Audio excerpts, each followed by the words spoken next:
Ladies and gentlemen, the President of the United States.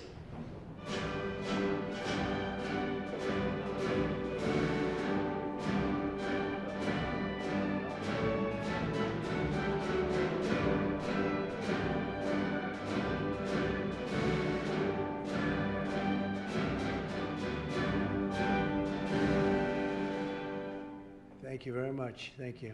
Please.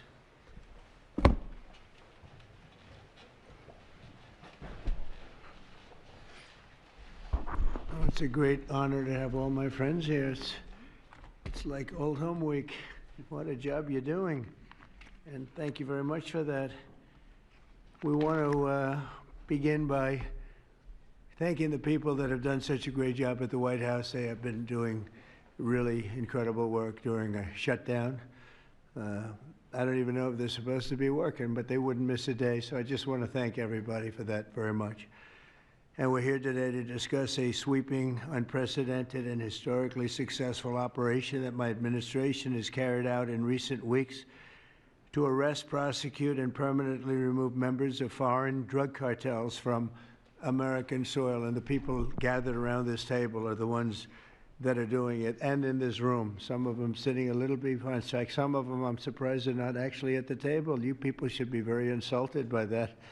But you've done a great job back there.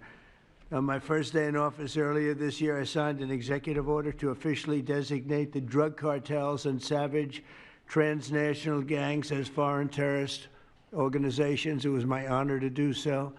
And on that same day, I also signed an order directing the creation of the Homeland Security Task Force to bring together all federal, state, and local partners to achieve the national policy goal of eliminating the cartel presence in America once and for all. And the results are, and it's early, and the results are spectacular. Led by ICE and the FBI, this task force includes the Department of Justice, the Department of War, DHS, the intelligence community, ATF, the DEA, the U.S. Marshals, and the state and local agencies in every part of our country. Other than that, we don't include too many people. That's a hell of a group, isn't it, huh? When you think of it. That's not a group you want against you. Certainly not at one time. In addition to the task force members, we're pleased to be joined by representatives of law enforcement at every level, the highest level, actually, but every level, including National President of the Fraternal Order of Police, Patrick Yos. Where's Patrick? Patrick, thank you, Patrick. Thank you for the endorsement, too. That really hit it off. I would have gotten 98% anyway, but it was still good to have your endorsement. Thank you, Patrick. I don't forget those things. President of the National Sheriff's Association, Chris West. Chris? Thank you, Chris, very much. Great. Good job. Major Cities Chief Association Executive Director Laura Cooper. Laura, thank you, Laura, very much. Major County Sheriffs of America Executive Director Megan Noland. Megan, thank you. Thank you very much. And President of the National Border Patrol Council, my friend, and a very good speaker, by the way. Whenever he gets up and speaks, I say, that guy can really speak. I don't know. I don't want him to run for office. I want him to stay where he is. Paul Perez. Paul. Thank you, Paul. Where is Paul? Hi, Paul. What are you doing over there, Paul? Good job. Good speaker you are, though, Paul. I mean it, too. You've made some incredible speeches, and all from the heart, too, right? Some great ones. Today, you'll hear details from my national security and homeland security teams about the extraordinary historic achievements of this new Homeland Security Task Force since it became fully operational last month in all 50 states. The job they're doing. What we inherited from this past administration is like disgraceful.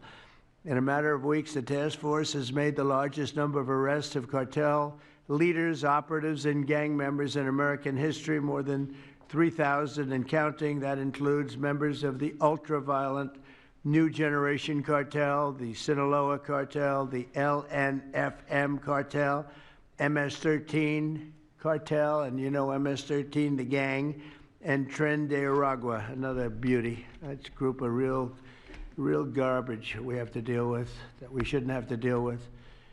These are, in addition to the massive numbers of dangerous criminals my administration arrested nationwide since January 20th, numbering over 120,000. It's a record, and 120,000 criminal arrests. Thank you very much. Unfortunately, for 4 long years before I took office, the last administration allowed the cartels and their operatives to frankly take over our country, to freely infiltrate America and all the communities nationwide. Along with transnational gangs, these groups have unleashed more bloodshed and killing on American soil than all other terrorist groups combined. These are the worst of the worst.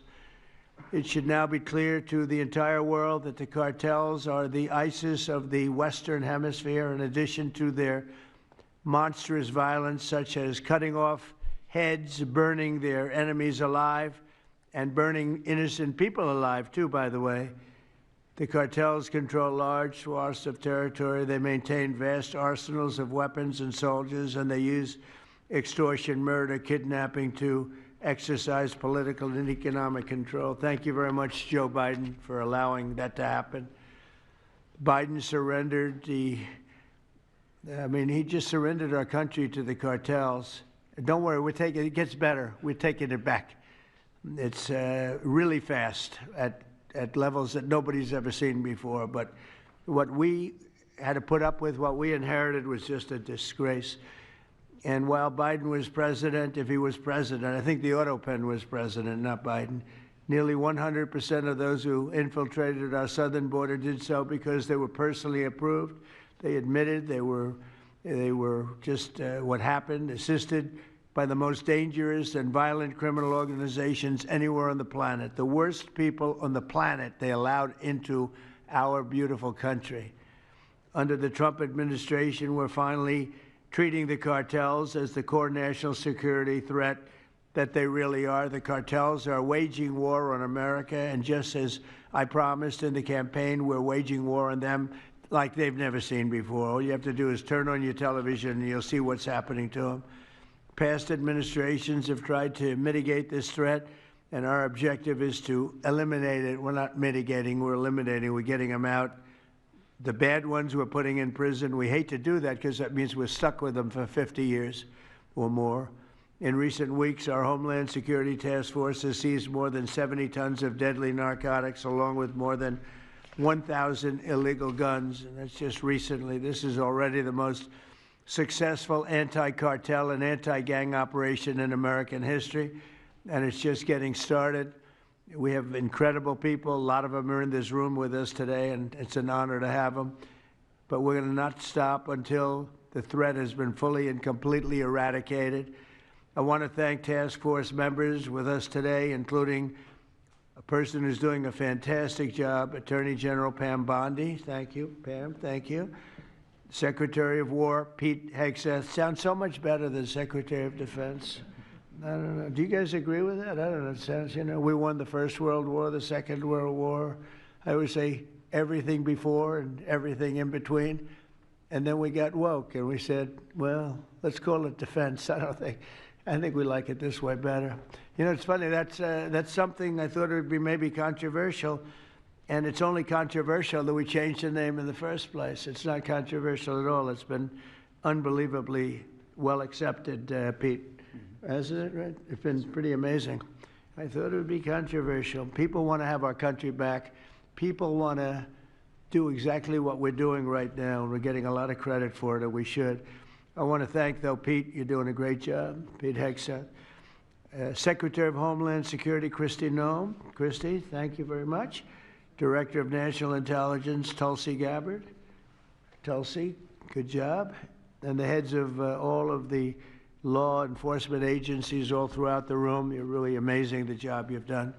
To provide additional details on our mission, I would like also to ask General Bondi to say a few words, followed by Secretary Noem, Secretary Hegseth, Director Gabbard, Homeland Security Advisor Stephen Miller. Stephen, you're such a superstar, Stephen. They called Stephen the other day a very bad name, and I said, you should sue them, Stephen. I think he will. I hope he does. FBI Director Kash Patel and Deputy Attorney General Todd Blanche. And I just want to say it's an honor, the job we're doing, and these people are doing absolutely incredible. I'll just add a couple of things. In Memphis, as you know, where the numbers are down in half already, and it's only been about 2 weeks. You're doing a fantastic job there. Thank you. Incredible. Nobody thought it was possible. It was really it was a very sick city. It was horrible what happened there. People would go from, if you're on the board of FedEx, they would ride you 1 block to the hotel. They said you couldn't walk it because it was too dangerous, and they're already feeling better about it. But the best example right now is Washington, D.C. We went from one of the most unsafe places in the planet, I hate to say, but in this country, to a totally safe city. It's nothing's crime-free, I guess, but this is about as close to crime-free as you're going to get. And you guys have done an incredible job with that. Every one of you have worked so hard on this one, and it's our nation's capital. And people would go to the nation. They'd go from, I always say, Iowa, Indiana. They'd go from Florida. They'd come up. They want to see the monument. I want to see the Lincoln Memorial. I want to see one of the monuments, any one of them, and they'd go home in a coffin. But not anymore. It's not happening anymore. We haven't had that happen in a long time. It was averaging more than one a week, one person a week. Who would think that's possible? And it hasn't happened anymore. And we have a safe city. We have a city where the restaurants are booming. People are going out. Nobody's being mugged, hit over the head with a baseball bat. None of the stuff is gone. We took out 1,700 criminals, many of them career criminals, many of them given to us by Joe Biden and his ridiculous open borders policy. They came in from jails from all over the world, not just South America, from all over the world. Jails, they came in from mental institutions and insane asylums all over the world, drug dealers, and we got them the hell out of here. They're either that, or if they're so bad, as I said before, we put them in jail because we can't take a chance that they come back. But I want to just say that Washington, D.C. is such an example of what could be done. And now the same thing's happening in Memphis. We're just halfway through the process, and already the numbers are far superior, far better than what we would have thought at this time. And Chicago, I just saw the number. Last week, it was last weekend, 4 were murdered, 11 were shot. And then I have this guy Pritzker, is a very weak governor. Let me be nice. I'm going to be very nice. He's extremely weak. He's pathetic. I have Pritzker get up and say how great they're doing in Chicago. They're doing very poorly. So 4 were murdered, 4, 11 were shot. I would say, and that was not a bad week for him. Okay, that was not a bad week. He's had somewhere 18 or 19 were murdered. And you know what his excuse was? Yeah, but that was a long weekend. Okay, can you believe it? He said that was a long weekend. He's bad. And the mayor is worse. I mean, that mayor is worse. Low IQ, very low IQ. And we don't need low IQ people. We need people that are going to take care. And I love Chicago, and I love those beautiful women, black women, beautiful women wearing MAGA hats. And they're all over the place in Chicago. They want protection. They don't care if it's the National Guard, if it's the Army, Navy, Coast Guard, Marines. They'll take Space Force, okay? Space Force, send them in. They just don't want to be mugged, killed, raped, shot in the head, and we stop it. So we're going to be given a very special, we're going to give Chicago very special care. As you probably know, maybe you heard, we were going to do a big surge in San Francisco, but I got a great call from some incredible people, some friends of mine, very successful people. Mark, everybody knows him, and Jensen, everybody knows Jensen, NVIDIA, and others called me from San Francisco, and they said, we're working really, really hard with the mayor, and we're making progress. Would it be possible for you to hold off the surge? And I had 4 or 5 calls, and I think they're making progress of their own. That would be the greatest. I mean, if they could do that, that'd be great. And they have great competence in those people. I mean, incredible competence, some of the smartest business leaders. And they're working very well with the police department. They're doing a good job. So we are holding off that surge, everybody, and we're going to let them see if they can do it. I said, I think we can do it much faster. I know we can do it faster. I think we can do it better than anybody. We can take criminals out that they're not going to know about, and probably they don't have the legal authority maybe to do what we can.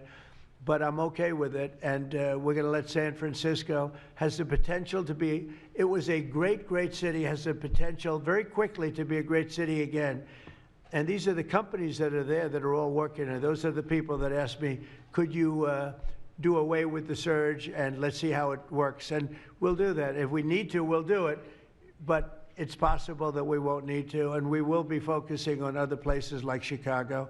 And we'll have Chicago taken care of very quickly. But just remember, 11 people shot, 4 people murdered, okay? And that was this weekend, and that was Chicago. And then you'll see Pritzker get up and talk about, well, we have it under control. They don't have it under control. Just the opposite, it's getting worse. So we'll take care of, as soon as we give the go-ahead, which is all I have to do is give the go-ahead. We won the big court case the other day on the National Guard. That was a good case. Same thing with Portland, speaking of that, because that's where we won it. But, I mean, I looked the other night, Saturday night, Portland is like burning to the ground, and these people are saying, it's just friendly stuff. The whole place is burning to the ground. So we'll take care of that one. That's like an insurrection more than it is anything else. That's crazy. Portland's crazy. And then you listen to these radical left people talking about it's really okay. You're seeing things. You're really seeing things. So we're going to take care of Chicago. We're going to take care of Portland. We're going to take care of Memphis. We're proud of D.C. There's nothing to take care of anymore, but we're not going to let it ever go bad. It's never going to happen again, our nation's capital. And with that, I'm just going to tell you that Pam Bondi has done a fantastic job. And Pam, would you say a few words, please? Thank you, President Trump, and thank you for your leadership. And this is